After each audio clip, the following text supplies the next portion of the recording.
வந்திருக்கிற அனைவருக்கும் மாலை வணக்கம். முக்கியமாக ப்ரெஸ், சோஷியல் மீடியா,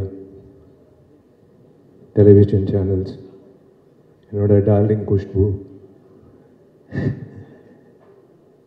என்னோட இன்னொரு டார்லிங் விஜய் ஆண்டனி, சுந்தர் சார், எல்லோருக்கும் வணக்கம்.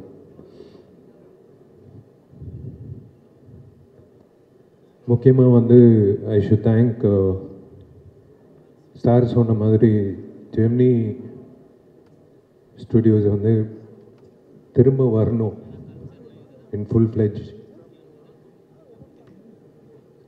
ஏன்னா we are lacking production houses, to be very frank. உங்களை மாதிரி full ஃப்ளெஜ்டாக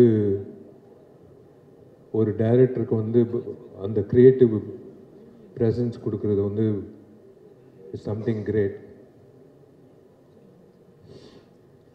hi DD. Hi sir, நீங்கள் பேசுங்க. அந்த சோஃபாக்கு வேறு ரீசன் இருக்கு, நீங்கள் வாடகை பேசுங்க. சாரி டிஸ்டர்ப் பண்ணியிருந்தா. ஒரு இன்சிடென்ட் சொல்கிறேன்.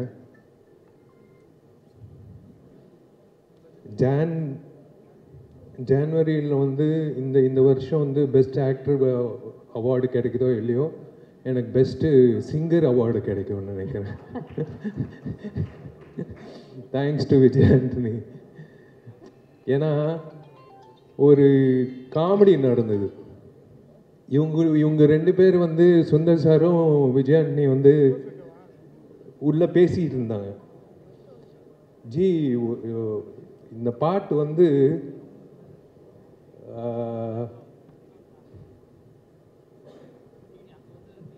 ஒரு சிங்கர் பாடணும், அந்த சிங்கர் வித்தியாசமாக இருக்கணும்,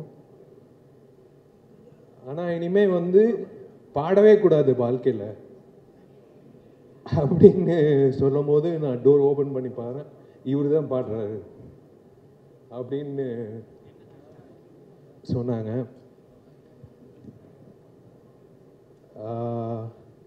விஷால் சார், இந்த கதை சொன்னா அவங்க ரெண்டு பேரையும் மேலே கூப்பிட்டுலாமா?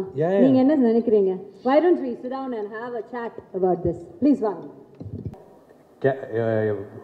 ராஜா, எனக்கு ராஜா தான் தெரியும். விஜய் ஆண்டனி எனக்கு ராஜா தான் தெரியும். நாங்க காம்போசிஷன் ஹாஸ்டல் டேஸ்லேயே பண்ணிட்டோம். ராஜா கிட்ட ஒரு ஒரு சீன் சொல்வேன், ராஜா கம்போஸ் பண்ணுவாப்ல. ரொம்ப கஷ்டப்பட்டு வந்திருக்காப்ல, சாதாரண விஷயம் இல்லை, ரொம்ப கஷ்டப்பட்டு வந்திருக்காப்ல. But I had a feeling that he is going to make it. ஏன்னா அந்த talent it was like unbelievable. அந்த டைம்லே, காலேஜ் டைம்லே, the variation he used to give in music. Yeah.